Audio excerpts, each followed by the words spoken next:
Grand Union Orchestra, the original world music orchestra.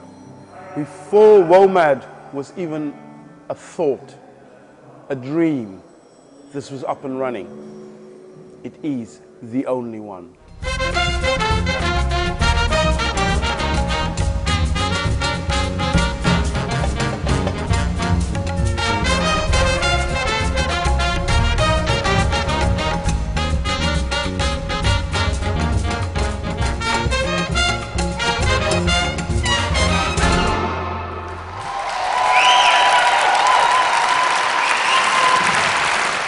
Performing now comes the Dragon's Hour in this particular church. It's very appropriate because this is the gateway to London's East End, where Grand Union Orchestra has been based all its life and where many of us live. But in particular, the East End is the focus traditionally and historically of migration to the UK. You have the sense when you enter the church of being surrounded by the ghosts of past generations of migrants and traders and merchants. It's almost, you might say, our spiritual home.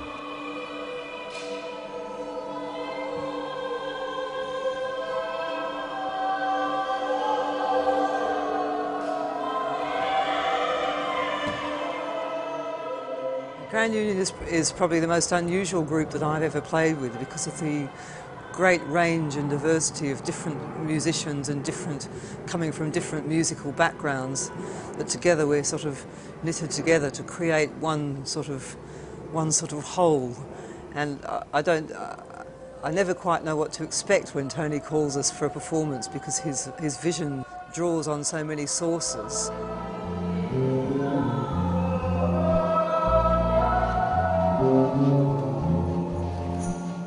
One of the things that really makes Grand Union stand out is the fact that it's a multinational orchestra, but in a very unique way. It's got all nationalities, but they're all based in London.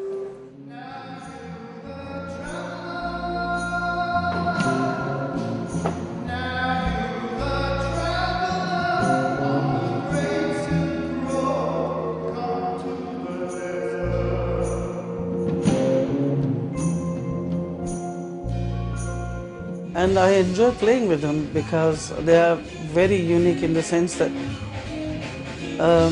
they incorporate all kinds of musicians from all over the world. And also Tony's music is very special in the sense he takes music from everywhere and then he makes of his own. So he's a great composer.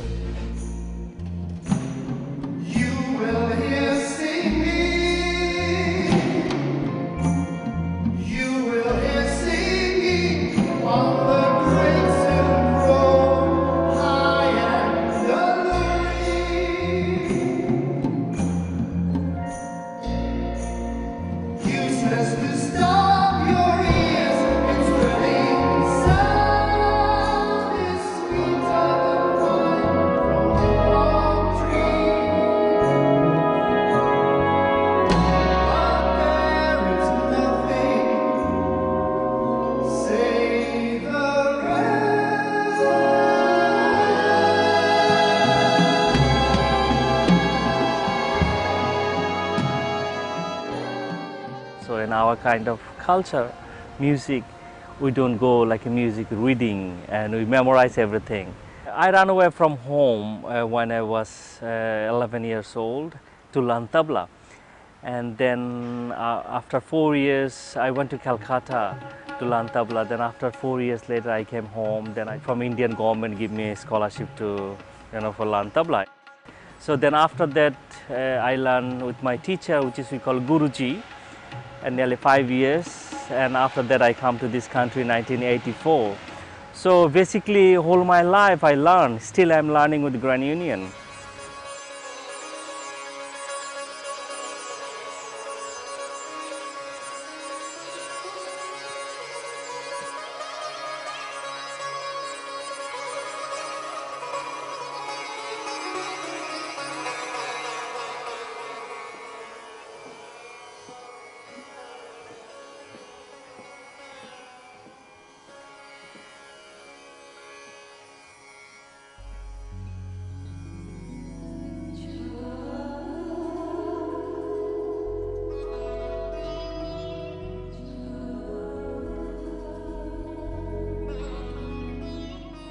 I sing Bengali songs mainly, but in here I'm singing jazz and blues and gospel, I mean with the mix of Indian compositions. We had a liberation in 1971 between Bangladesh and Pakistan. So at that time I was a very, very young girl, but still I remember those days, how people were suffered, how people were escaping themselves, especially my father, he was a musician. So those kind of things I still remember, and the song I'm going to sing, it goes with the story. This is about 1971's war, when the mother was looking for, after the war, mother was looking for her son. Where is he? He went for the war, and since then he didn't come back. In the day, in the night, everywhere she's looking for him.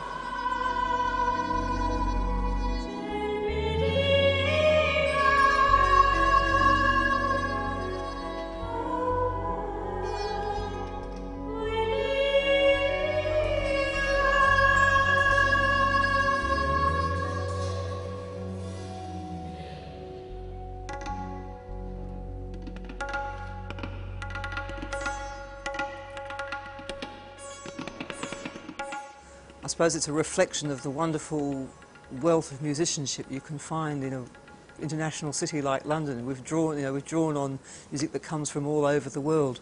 Then I have to say, Tony also then writes for us musicians in a way that's unique, because he perhaps hears aspects of what people do and then combines them into something else, which is, I would say, is his vision very much. And he often stretches musicians, because I'd say we're all asked to play what might be out of, you could say, people's comfort zone. So it's beyond the music that perhaps you've already known and studied. Tony will ask you to do extra things. To play together in this way, musicians have to really trust each other as well. And you can't put a group like this together. You can't just get in your phone book or ring up the musicians' union and sort of ask for a trumpet player or ask for a sitar player. You have to have found exactly the right people to play with, which I think is something Tony has a great gift for, finding musicians who are very interesting and imaginative in their own right, and then incorporating them perhaps in this one vision of a band. And I find it hard to say one vision, because there's different incarnations of the group.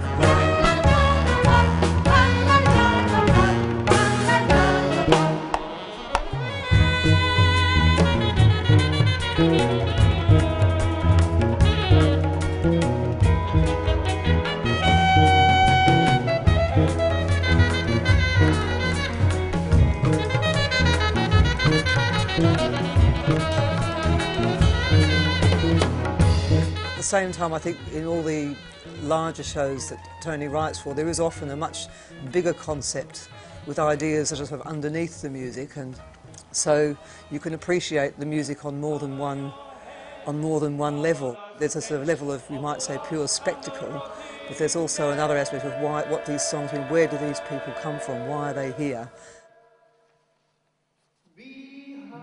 Some of the pieces tackle very, very serious issues, but make something perhaps very beautiful out of themes that might be quite serious about the way big events can affect people's lives.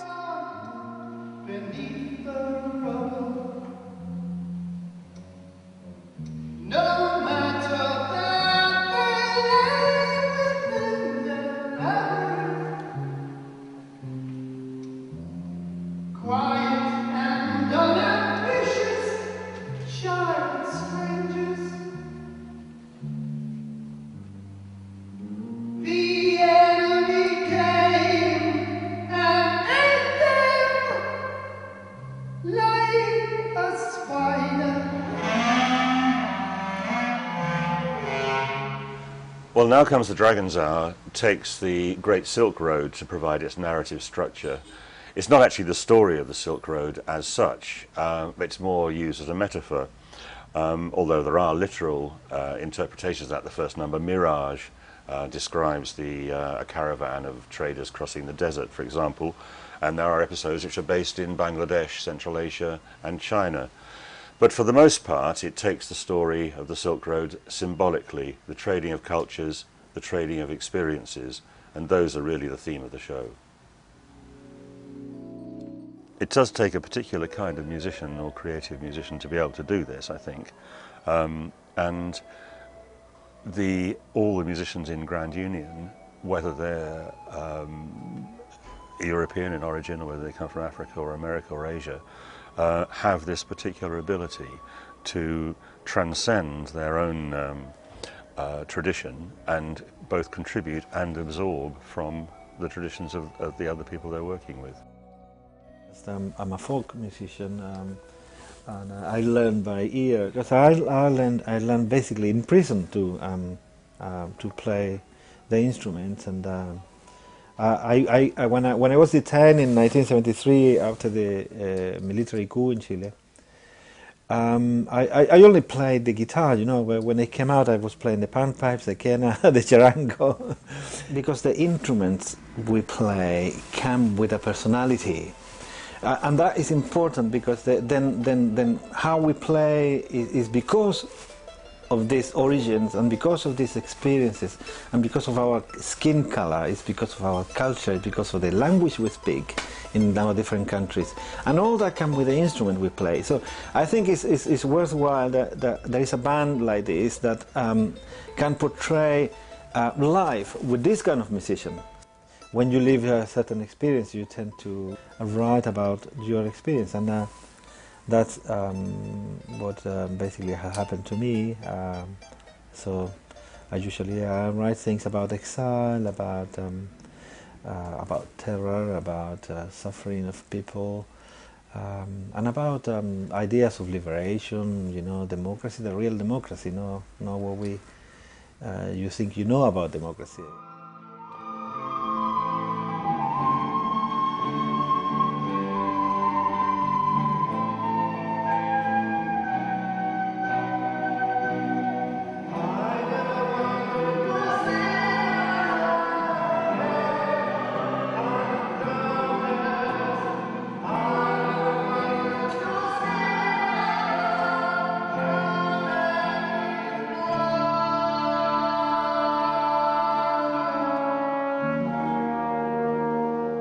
There is a song by Vladimir.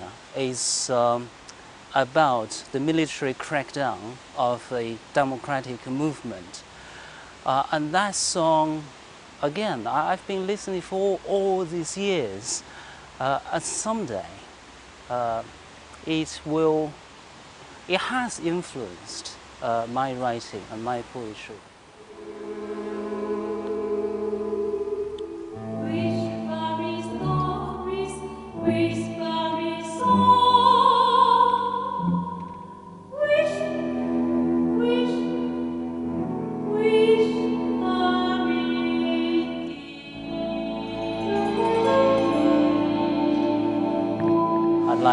David Bradford's lyrics. I loved his lyrics of the Wish Wish song, and my own Bird of Heavenly Bells. I like it quite a lot. So I think the English and the Chinese lyrics just mixed so well.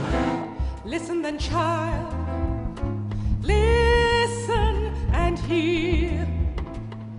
In the mirage of bells and the legend of bells and the soft push of the camel's foot and the long haul of the camel train pushing along the great Silk Road from China to Africa. Listen, listen and hear the song of the bird of heavenly bells, as once every year she flies up to the moon, singing, singing her own wild song, her wild song, song of the mountains, song of the drifting snow.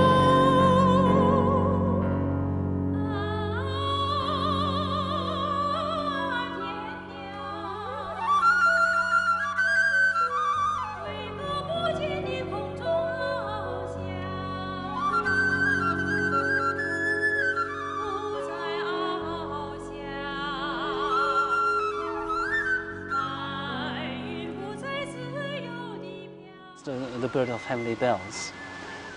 It talks about this bird in the cage, and also it talks about the silence around this bird of cage, and it questions the fear. Why everywhere is silence? Why people are so scared to speak out?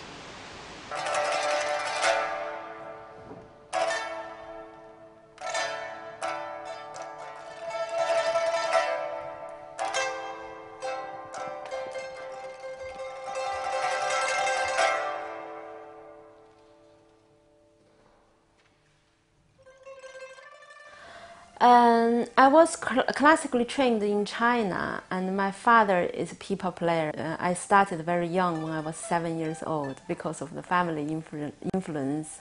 And then I went on to Central Orchestra of Chinese music in Beijing before I came to England. I've been working in London for more than 15 years, and I don't think there's any other musical organization like Grand Union who provide opportunities for musicians from different musical background and work together to reinterpret traditions and music, and to provide the music to wider audiences.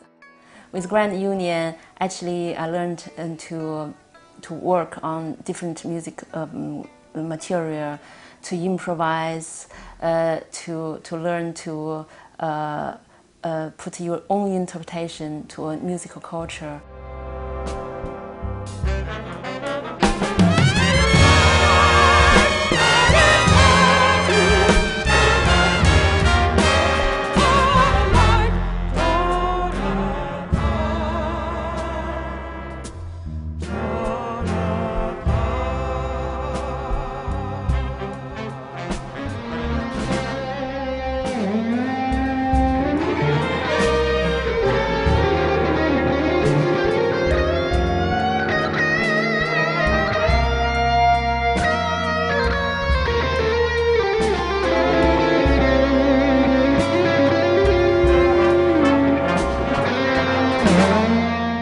I mean, there's a solid jazz base to the whole thing, improvisation, that's an incredible, huge part of it.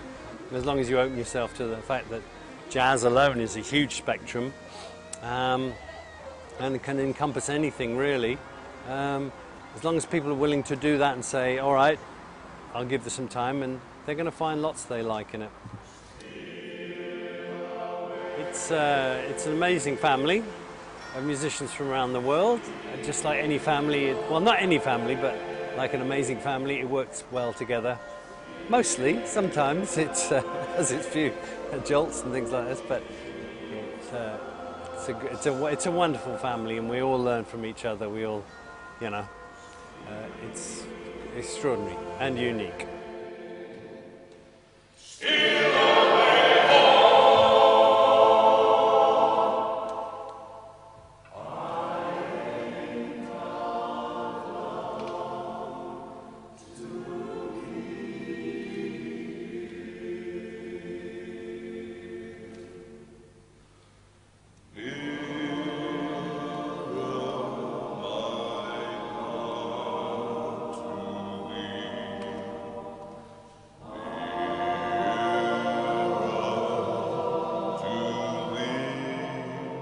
There is jazz, but there's also a jazz approach, which is where you don't have to actually be a jazzer to have a broad-minded approach to improvisation, to exploration of music, and to real investigation into what makes different music tick.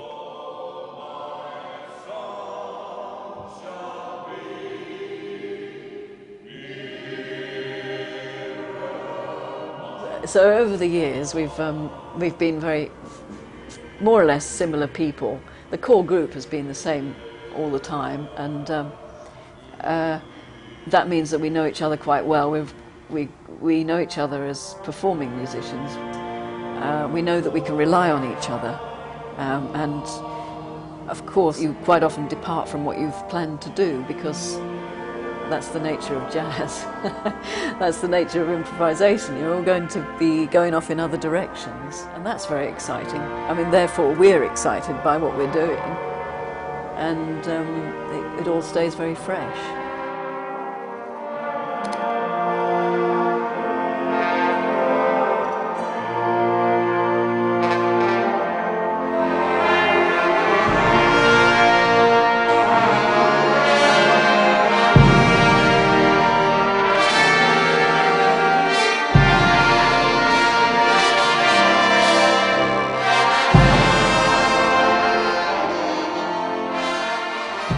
In South Africa, when I was young and was born and brought up, I was very drawn to wonderful contemporary music of the time. My dad had a few records, and I played them over and over again, and just fell in love with all kinds of music. But then South Africa was a place where there was music for everything in life. Like if you go out you can encounter almost anything, a funeral or a wedding, or somebody fell out of a tree, there'd be music for it.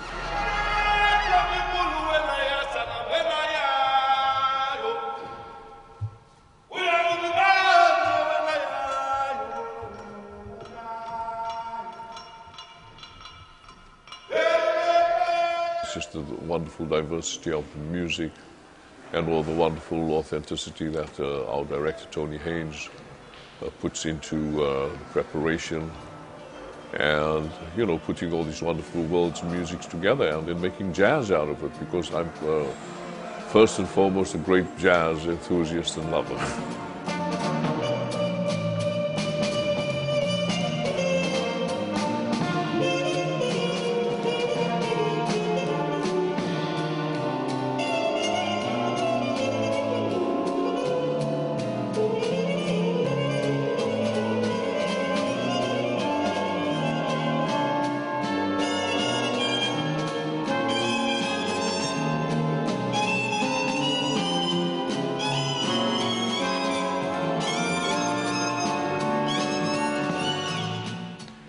We're constantly finding new musicians, and indeed we go out to look for them, especially younger ones, and they are coming through.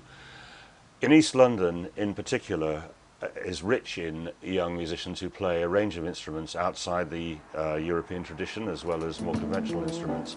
And recently we established a Grand Union Youth Orchestra of East London, in which all these young musicians are being brought on, and these are, we hope, the musicians of the future. So at the moment I'm doing my master's. I'm in the first year of my studies at the Trinity College of Music. Originally I played orchestral percussions, piano, and now I'm studying jazz drumming with one of the members of the Grand Union Orchestra, Brian Abrahams, and with the teachers at Trinity College of Music. Well, I suppose the Grand Union Orchestra is a perfect example of combining different streams of the music in London and the world music. You've got the combination of great jazz artists like Claude Depa and Brian Abrahams and Tony Coffey and Louise Elliott and all these people, and at the same time you've got traditional folk musicians such as Yusuf on the tabla, and you've got a mixture of Indian, African music, jazz music. And the most interesting of this is that all the projects are originally composed mostly from Tony Haynes, the director, and the music is always very, very interesting and very challenging, both for audiences and for performers. So it's great really to be next to people who know this music so well, and yet they are open for new suggestions and for new members to join in and for new music to be made.